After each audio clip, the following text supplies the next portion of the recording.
आपकी जानकारी के लिए मैं ये बता दूं कि अगर आप इन दिनों बरसात के महीने में हिमाचल का या उत्तराखंड का या किसी भी पहाड़ी इलाके का रुख कर रहे हैं तो थोड़ा ध्यान रखें कि बरसात के महीने में लैंडस्लाइड का बहुत ही ज़्यादा इश्यूज़ हो जाते हैं और कई बार ये जान पर भी भारी पड़ सकता है। तो आपसे यही रिक्वेस्ट है कि अगर आप बरसात के महीने में किसी पहाड़ी इलाके में रुक कर रहे हैं तो थोड़ा सा सिक्योर रहें और लगती हुई बारिश में यात्रा ना करें, अपनी गाड़ी किसी साइड में खड़ी कर दें। जब बारिश रुक जाए तो फिर आप आगे निकलें।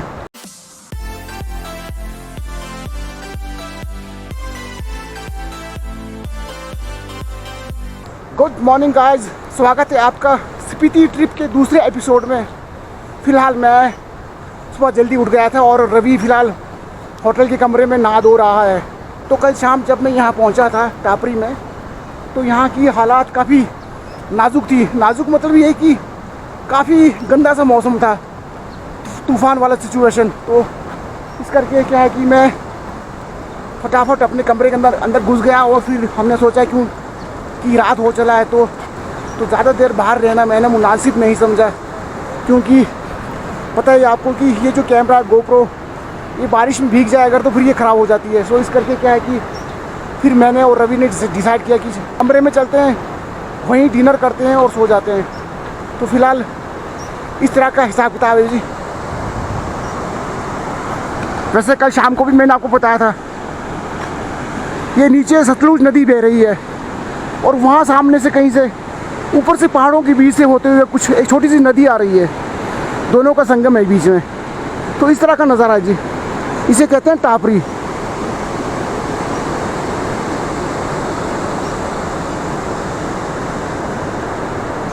तो जैसे रवि नहा धो के फारिग हो जाता है तो उसके बाद हम सीधा कूच करेंगे कि यहाँ से आगे के लिए।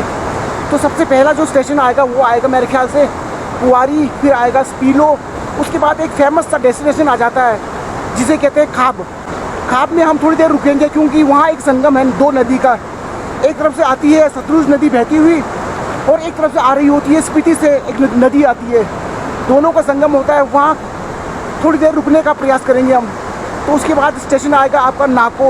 वहाँ पर एक झील है जिसे काफ़ी पवित्र माना जाता है, लोग उस झील की परिक्रमा करते हैं।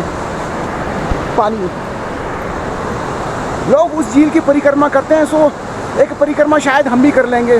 तो उसके बाद हम निकलेंगे आगे शलखर के लिए। शलखर के बाद आएगा स्टेशन शायद समदो एक बॉर्डर है, वहाँ पर बैरियर लगा हुआ है तो वहीं पर ही रजिस्ट्रेशन हो जाता है कि कौन कहाँ से आ रहा है। अब जब मैं वहाँ पहुँचूँगा तो वहाँ पर मैं वीडियो शूट नहीं करूँगा क्योंकि बॉर्डर एरिया में कोई भी वीडियो शूट करने पर परमिशन नहीं होती है और वैसे भी हमें नहीं करना चाहिए।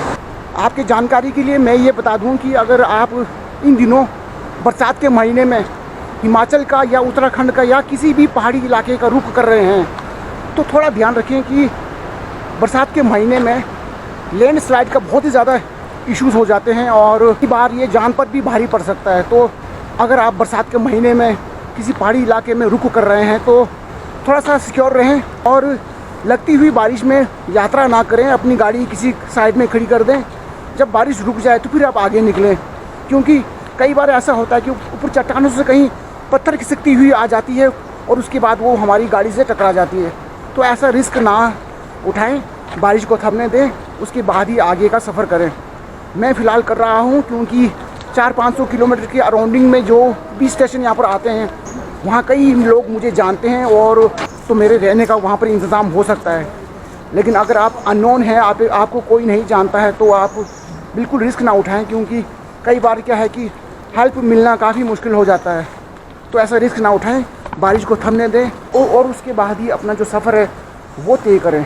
तो देखते हैं कि शायद रवि अब रेडी हो गया होगा। मैं तो सुबह 7:30 बजे का रेडी हूँ, लेकिन रवि क्या है कि रवि को नींद शायद ज़्यादा प्यारी है, वो काफ़ी देर तक सोते हैं। तो शायद अब जाग चुके होंगे। अगर वो जाग जाता है तो फिर करते हैं कुछ आगे के लिए। ओहो हो, यहाँ तो अंधेरा वाली सिचुएशन है। रवि, ओ रवि, उठे नहीं? ओह, शायद नहाना धोना चल रहा है। तो ये कल शाम के भांडे बर्तन हैं और इस तरह का आलम है ये, रज़ाई कंबल वगैरह। और यहाँ से बाहर इस तरह से छोटी सी गैलरी बनी हुई है। ये जो रूम है ये 800 का पड़ा, जैसे कि बताया मैंने कि 800 रुपये पर नाइट पड़ा है। लेकिन कुल मिला के ठीक ठीक सा है, 800 में बुरा नहीं है। इससे महंगे भी रूम थे 1500-2000 तक के, लेकिन हमने तो सिर्फ रात बितानी थी तो हम 2 लोगों के लिए ठीक था। मतलब 100 कह सकते हैं।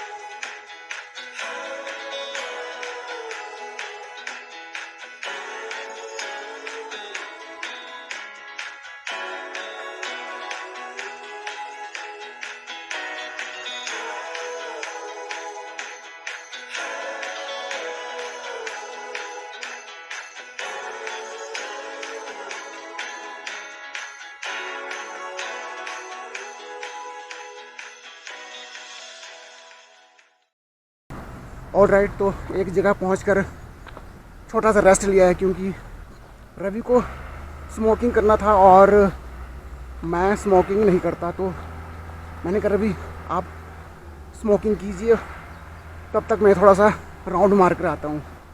तो जी एक खुले से एरिया में पहुँचे हुए हैं। यहाँ सामने कुछ एक गाय चल रही है और नीचे की तरफ देखिए तो हम इस तरफ सतलुज नदी बह रही है और पानी का बहाव जो है वो काफ़ी ज़्यादा है। बिल्कुल खुला सा एक एरिया है, शांत सा माहौल, जहाँ पर हम फ़िलहाल रुके हुए हैं।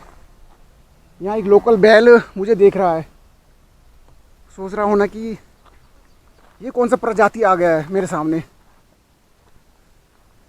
सामने कुछ इस तरह से कांटे वाली तार लगाई है, वो इसलिए कि यहाँ पर कुछ एक प्लांटेशन की गई है ताकि कोई जंगली जानवर अंदर ना आए। लेकिन ना जाने ये गाय कहाँ से अंदर घुस गई है।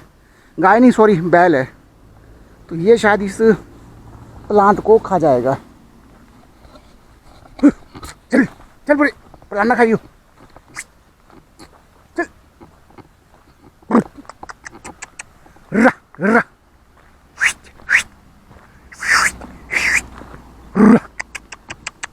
क्या है कि जितने भी यहाँ पर प्लांटेशन की गई है उनको खा जाएगा, तो इसे बाहर निकाला जाए। लेकिन इसने अंदर एंट्रेंस कहाँ से की होनी, जगह तो कहीं पर भी नहीं है अंदर आने की। चल। शायद परे कहीं से और आते होंगे। तो ऐसा माहौल है जी चारों तरफ का।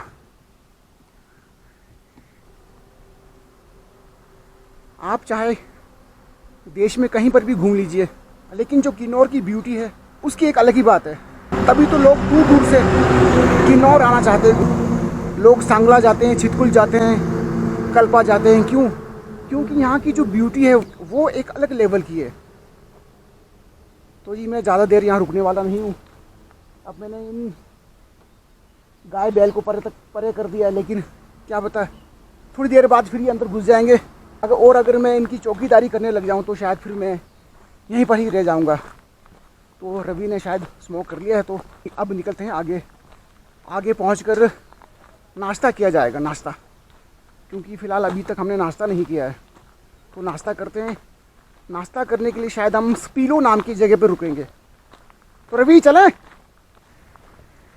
इन गाय बैल ने पता नहीं अंदर कहाँ से एंट्रेंस ली होनी, पर से आई उन्हें, क्योंकि यहाँ पर कुछ एक प्लांटेशन की गई है ना, ये सारे प्लांट खा जाएंगे। पेड़ लगाए थे यहाँ पे इन्होंने ना। हाँ तभी तो ना, वन दिवस था शायद महल से। हाँ कुछ तकरीबन हमने ट्रीज लगाए हुए सारे उन्होंने। अच्छा, पर्यावरण दिवस के दौरान लगाया गया है ये प्लांट यहाँ पर। ये सारे जितने भी सारे अभी छोटे छोटे, काफी कैमरे में नजर भी नहीं आ रहा मेरे ख्याल से। तो चलो, पतली डंडियां है ना, हाँ ये सारा ट्री है। मगर बंदों ने यहाँ भी कोक की बोतलें लेना देना, बियर की बोतलें हर की फेंका हुआ है। अब क्या बोल सकते हैं हमारे लोगों को, लोग हम इतना जागरूक करते हैं कि भाई खा पी लो, खाओ पियो, लेकिन ये कूड़े कचरा कुछ अपने साथ ले जाओ। अब छोड़ जाते हैं तो क्या बोलें। चलो चलो जी, क्रॉस होते हैं यहाँ से अंदर। पकड़ो जो तार को, लो जी, ये पकड़ो जी कैमरे को, चल जाए। बाप रे,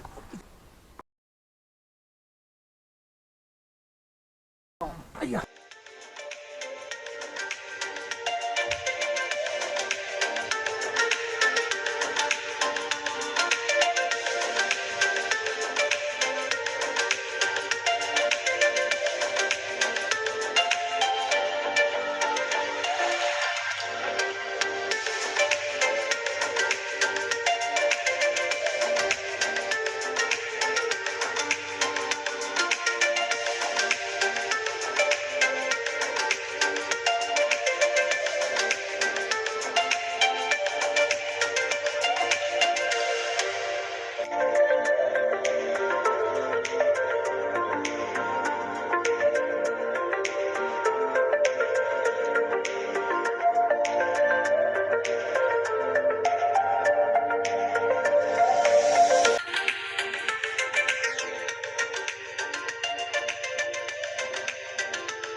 तो फाइनली 9:45 हो चुके हैं और हम पहुँचे स्पीलो नाम की किसी जगह पर। और यहाँ पर हमेशा की तरह परोंठे का ऑर्डर किया है और साथ में दही या फिर मक्खन वगैरह लेंगे, साथ में चाय।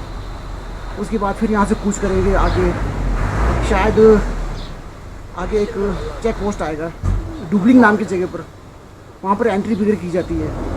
उसके बाद फिर हम रुकेंगे खाब नाम की उस जगह पर जहाँ पर 2 नदियों का संगम है, तो वहाँ कुछ देर रुकेंगे। उसके बाद फिर नाको। स्पीलो में नाश्ता करने के बाद मैं और रवि निकल पड़े आगे की ओर। काफ़ी देर सफ़र करने के बाद हम पहुँचे खाब नाम की एक जगह पर, जहाँ पर लेफ़्ट साइड नीचे की तरफ है एक ढाबा, जिनके संचालक हैं अर्जुन नेगी जी। बड़े भाई समान हैं और काफ़ी मिलनसार इंसान हैं। आप भी जब कभी यहाँ से गुजरें तो पल भर के लिए यहाँ ज़रूर ठहरें। जितने भी वीडियो क्रिएटर्स यहाँ से गुजरते हैं, खासकर यूट्यूबर्स, वो यहाँ ज़रूर ठहरते हैं।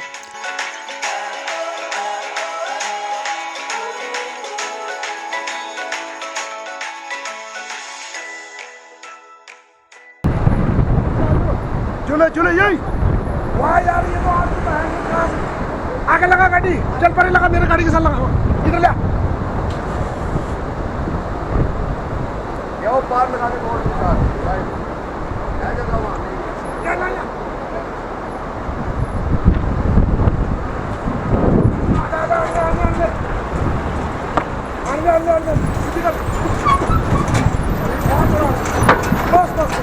तो यही है बड़े भाई अर्जुन नेगी जी का ढाबा, जहाँ पर हिमाचल के मशहूर धाम मडियाली दाम परोसा जाता है।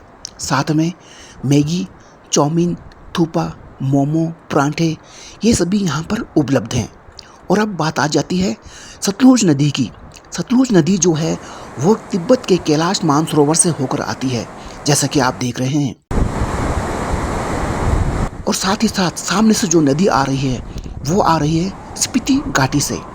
स्पीति घाटी से आती हुई नदी सतलुज नदी में समा जाती है और बह जाती है आगे की ओर।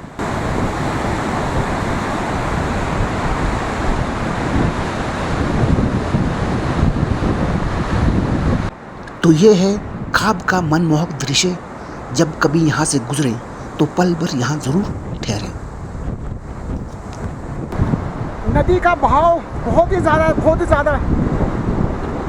नदी की आवाज़ इतनी भयंकर आ रही है कि कुछ भी बोल पाना मुश्किल है। सो अब थोड़ी देर यहाँ पर बैठकर फिर निकलते हैं यहाँ से उस तरफ। ये रास्ता जाती है नाको के लिए, तो अब पहुँचेंगे हम सीधा नाको।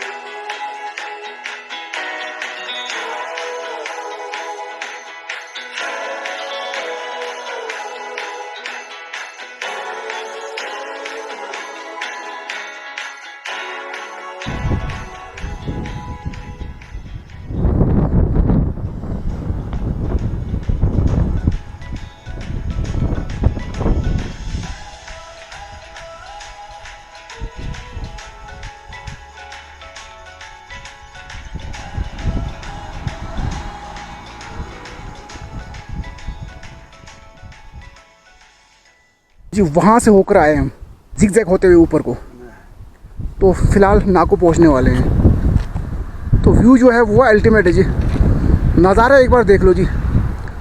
नाको पहुँचने वाले हैं। तो जी हम हैं बिल्कुल नाको की वादियों में, एकदम फुल ऑन व्यू अल्टीमेट। तो बिल्कुल जन्नत वाली फीलिंग आ रही है आज तो फिलहाल नाको रह गया है शायद 12 किलोमीटर। तो वहाँ काफ़ी देर रेस्ट करने के बाद फिर निकलेंगे आगे की ओर। तो नाको लेक के साथ साथ नाको का एक पुराना मोनेस्ट्री भी है, वहाँ का भी दर्शन किया जाएगा।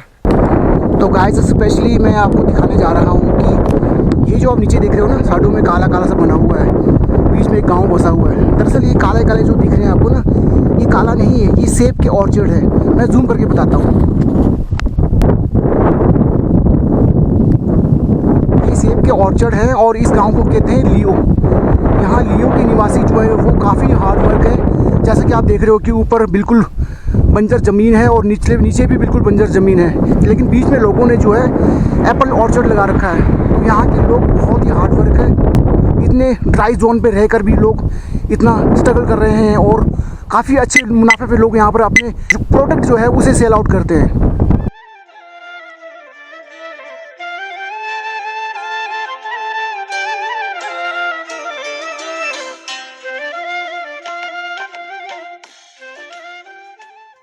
काफ़ी देर ड्राइव करने के बाद हम पहुँचे नाको। आप भी जब कभी यहाँ से गुजरे तो लेफ़्ट साइड ना जाते हुए पहले निकलें सीधे आगे की ओर, क्योंकि आगे है नाको विलेज और नाको लेक। नाको के यहाँ ऑर्गेनिक तौर पर मटर की खेती की जाती है, जो कि देश के बड़े बड़े शहरों में एक्सपोर्ट की जाती है।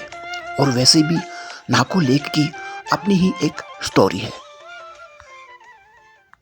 ओके, तो हम नाको नाम के एक छोटे से कस्बे में पहुंचे हुए हैं, जो कि काफ़ी हाइट में है। तो सबसे पहले आपको लिए जा रहा हूं लेक की तरफ। तो ये पुराना स्ट्रक्चर है मोनेस्ट्री का, और फिलहाल लगता है कुछ रेनोवेशन का काम चल रहा है यहाँ पर। तो हम निकलेंगे यहाँ से होते हुए लेक के लिए। तो चलते हैं लेक की तरफ।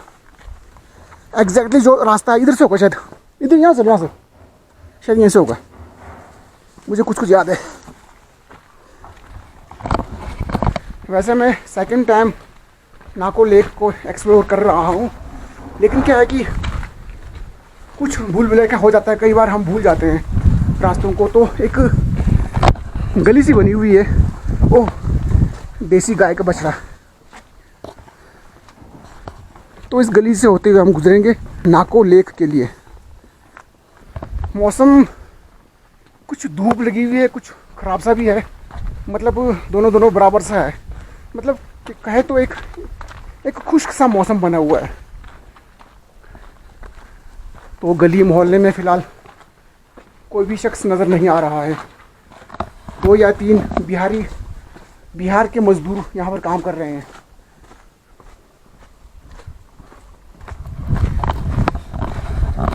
तो कुछ एक महिलाएं लोकल आ रही है।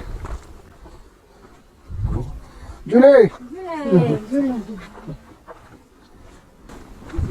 ये रास्ता शायद यही है, कुछ मुझे याद आ रहा है।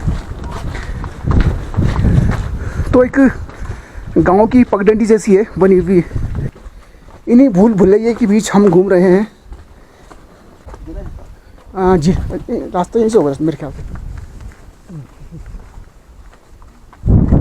गाय, जर्सी गाय।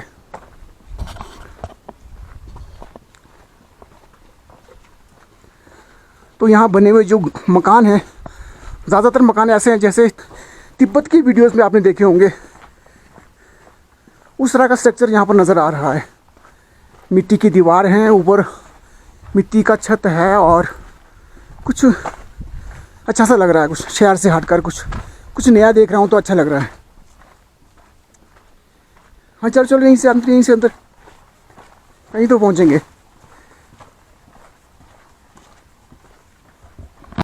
चलो चलो।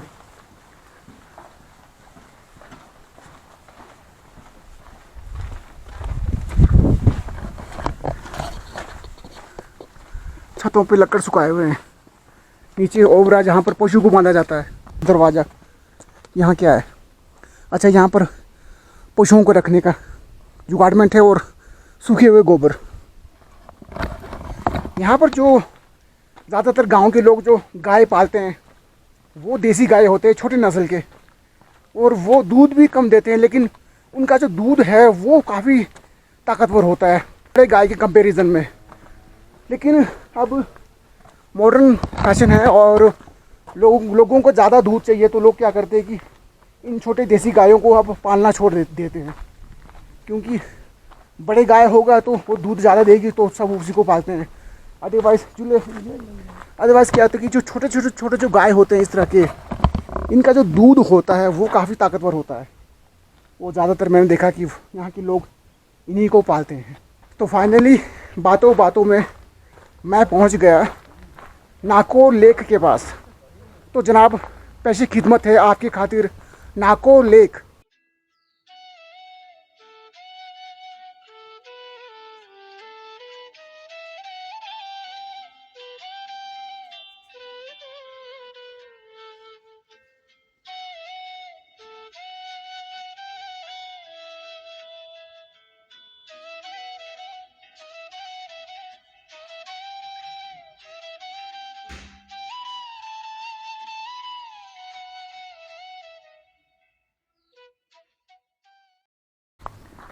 यहाँ पत्थर पे लिखा हुआ है ओम माने पद्मे हूँ।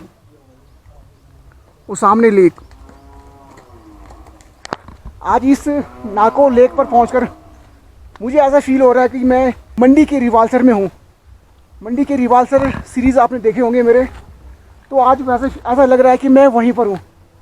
झील, ये जो झील है ये सर्दियों में जम जाती है, मतलब बर्फ़ जम जाता है इसके ऊपर। तो लोग फिर इसके ऊपर क्या करते हैं कि जैसे कि अभी बोटिंग हो रही है, उस वक्त क्या होता है सर्दियों में लोग जमे हुए बर्फ़ के ऊपर आइस स्केटिंग करते हैं। तो इस झील के अंदर माइनस टेम्परेचर में भी छोटे छोटे काले काले मच्छी मैंने देखे। इससे पहले जब मैं यहाँ पर आया था तो यहाँ बोटिंग नहीं किया जा रहा था, लेकिन आज यहाँ पहुँचे हुए कुछ एक सैलानी वाटर बोट का बिल्कुल लुत्फ़ उठा रहे हैं। तो इस तरह का मंजर है जी। ऊपर सूखे सूखे पहाड़ हैं, बीच में कुछ एक मकान है, और यहाँ से अगर हम ऊपर की ओर देखें, वहाँ ऊपर जो बना हुआ उसे कहते हैं छोकतन। वहाँ पर पूजा की जाती है। बहुत ही पुराना एक ओल्ड स्ट्रक्चर बना हुआ है ऊपर। तो यहाँ सामने झील। तो अब चलते हैं वापस, और हो सके तो मोनेस्ट्री के दर्शन करेंगे, अगर मोनेस्ट्री का मेन गेट खुला हुआ है तो, वरना फिर आगे निकल जाएंगे। और अब जो स्टेशन आएगा आगे वो आएगा शलखर, उसके बाद समदो किन्नौर का लास्ट बॉर्डर है, वहीं से स्टार्ट हो जाता है स्पीति। तो फिर चलते हैं स्पीति की ओर।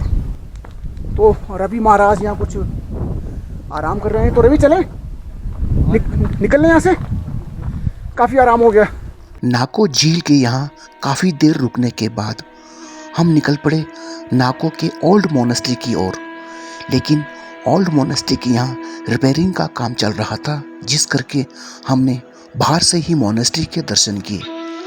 आपकी जानकारी के लिए मैं ये बता दूं कि अगर आप नाको के यहाँ स्टे करना चाहते हैं तो यहाँ पर होम स्टे की कोई भी कमी नहीं है। होम स्टे यहाँ पर बेशुमार हैं।